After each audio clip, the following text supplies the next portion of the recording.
everybody, welcome back to my channel. Today's video is about why is she so pissed off all the time. If this is your first time here, please subscribe, and as always, hit that bell. So the question of the day is, do you know why she's upset all the time? If you want to find out, please stay with me for a few minutes. I am the Comfortable Counselor. I'm here to help you write your chapter 2, so please, put your feet up, relax, let's do this. So guys, why are your wives and girlfriends so upset all the time? So let's take this here for a little minute and kind of dissect it. So you've started dating and you're married and it's honeymoon period, right? There's a reason why they call it the honeymoon period, because everything is great and it's euphoric and you love your partner and nothing can go wrong. And then life kind of seeps in. You got a few kids, okay? Even just one kid, and things start to change a little bit, and all of a sudden, maybe not all of a sudden, maybe just like, why is she getting upset about little things? There's a crumb on the counter, like, what's going on here, right? What's up with this, you know? Or you don't dust correctly, or this, and all of a sudden this beautiful creature who could just do no wrong is all of a sudden shooting daggers out of her eyes at you and whatnot. You're like, what the hell's going on here? We're talking about anger here. And the problem is that people think that men, okay, become more angry than women, okay? But the research supports that men and women have the same frequency of anger, resentment, bitterness. Same frequency, okay? But the key difference is men show it more than women. Why is that? Men, we're taught to be masculine, and we get angry. That's what we do. You know, that's just our part of our deal, because that's makes us men, right? But if you're a woman, you know, you're seen as, you know, not being feminine enough, you're maybe even being a bitch, right? And so that is usually discouraged with women. Okay, but here's the thing. There was an anger study done back in 1993, and it was literally called the Women's Anger Study, all right? And what they found out was that, you know, women, they don't show their anger as much, but they get anger as much, as I was just saying. But they're more resentful, they hold on to anger a whole lot longer, they're a lot more bitter, but they don't show these things. But there are three things that go on, if we could narrow it down to three things.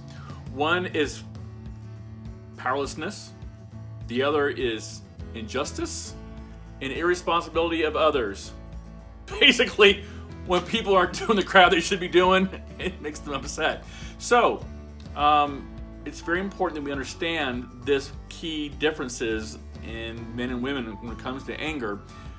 Again, same frequency, it's just expressed differently according to gender and societal expectations and things like that. So we're going to talk about a few things, those irresponsibility of others, powerlessness, and injustice. We're going to break that down and talk about what exactly women go through. And as a bonus, we're going to talk about what husbands can do to help their wives and girlfriends figure it out.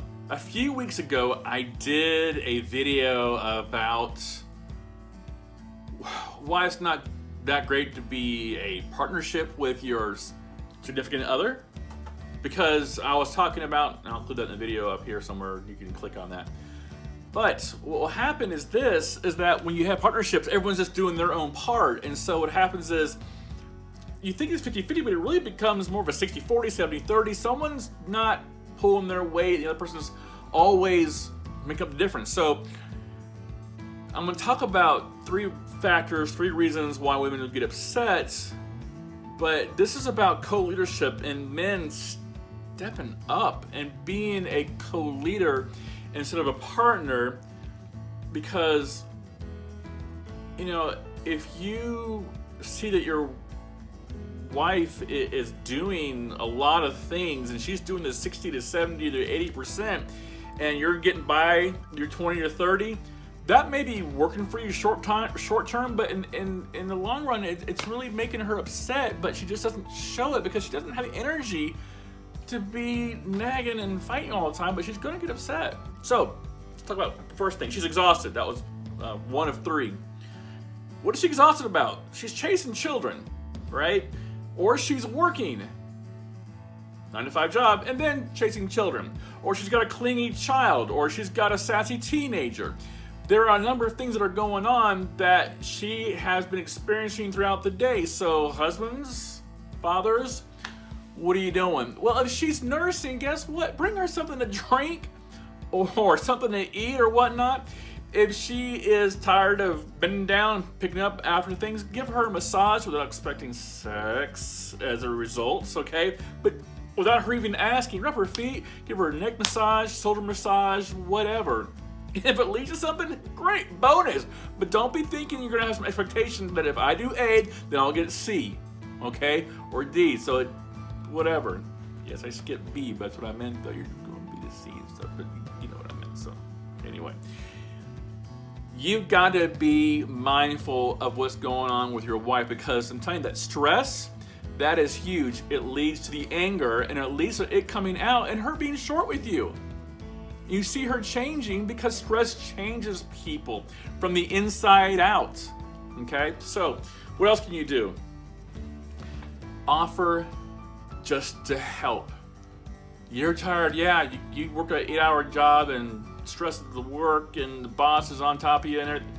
Hey, even if she stays home, she's had probably more than an 8-hour day of work, okay? She's probably been up since wee hours in the morning taking care of the baby, the children, whatever, this and whatnot. And so she's probably put in about a 12 to 14-hour day even before you even sit home when you get home, okay? So ask. I know it doesn't seem natural as soon as you walk in the door. Hey, what can I do to help you? Try it sometime. It'll work. Before I go on to the second thing, which is injustice, I want to talk about validation.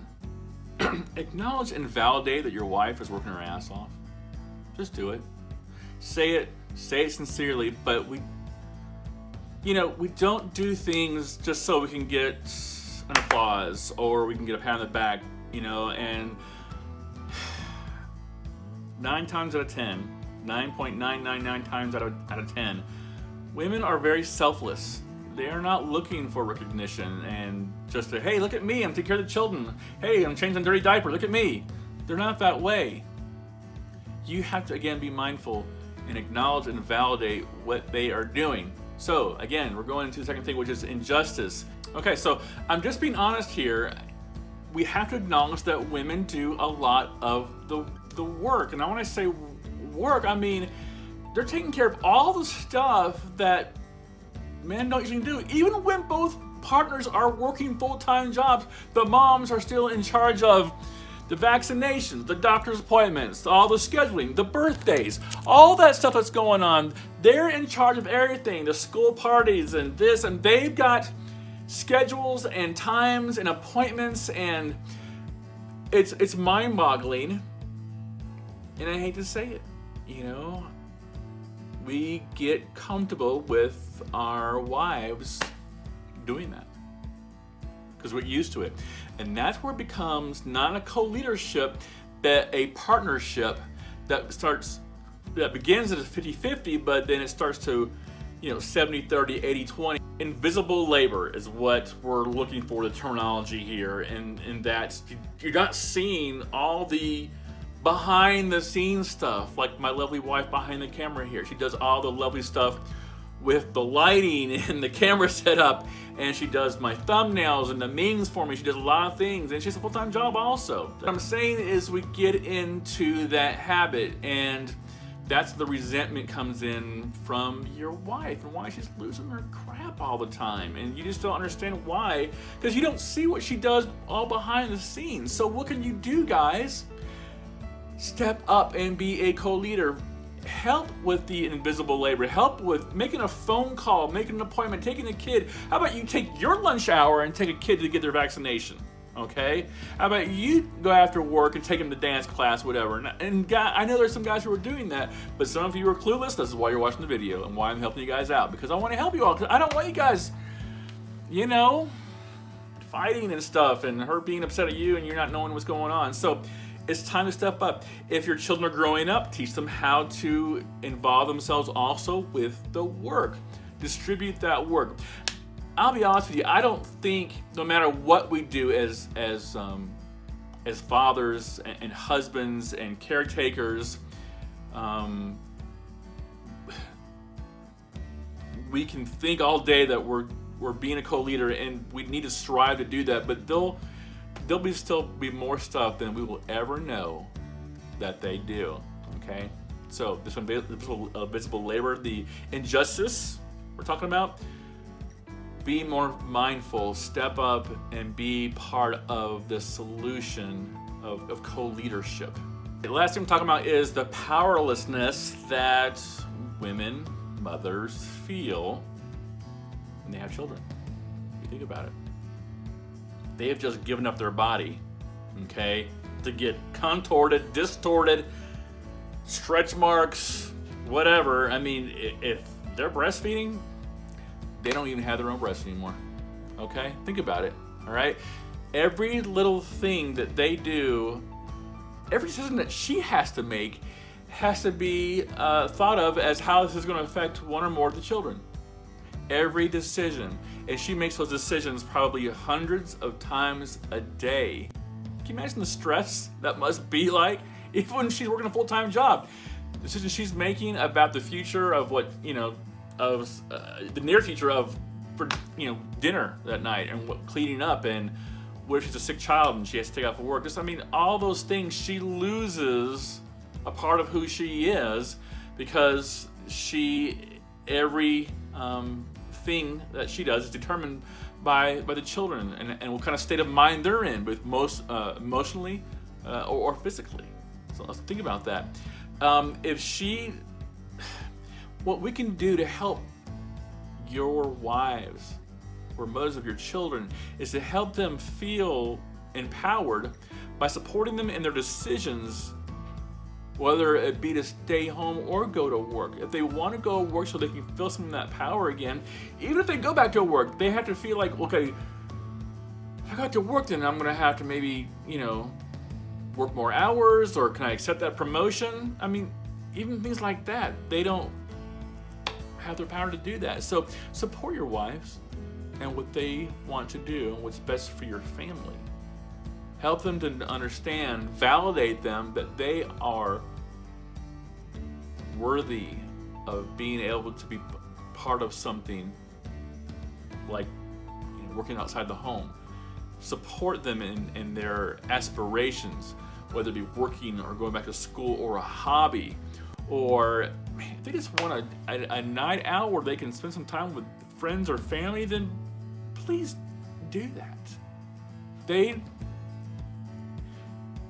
These mothers, your wives, need to feel like they have their lives back a little bit, and that can only happen if they have your help to do that. So again, this is the whole co-leadership thing. You get to have your thing, maybe you don't. If you don't, guys, you need to be having your thing, having your guy time, your hobbies, whatever. Both of y'all need to do that. When you both are co-leaders, you both support each other and doing whatever needs to be done as far as your time for you to recharge your batteries. That's very important. What I'm really talking about here is self-care. I promote it all the time to my clients, counseling and coaching clients. You've got to recharge your batteries. You've got to have self-love, self-care. You've got to take care of yourself so you can be the husband that you need to be, the wife you need to be, the mother you need to be. You've got to take care of yourself first. That's all I'm saying here. The problem is, and I know I've said this in other videos, moms, bless their hearts, love them to death, but they put themselves last in that list of priorities. Guys, step up. Make them feel that they need to be up here taking care of themselves. They won't. They will not unless you step up and make them feel empowered. Help them to feel that you have a right to put yourself first so you can take care of everybody else. Promise me you'll do that. I'm not kidding around here. Promise me. It's that important. So this is my video this week. I am the Comfortable Counselor. I'm here to help you write your Chapter 2. Please subscribe. Hit the notification bell, leave me a comment, give me a thumbs up. Have a great week.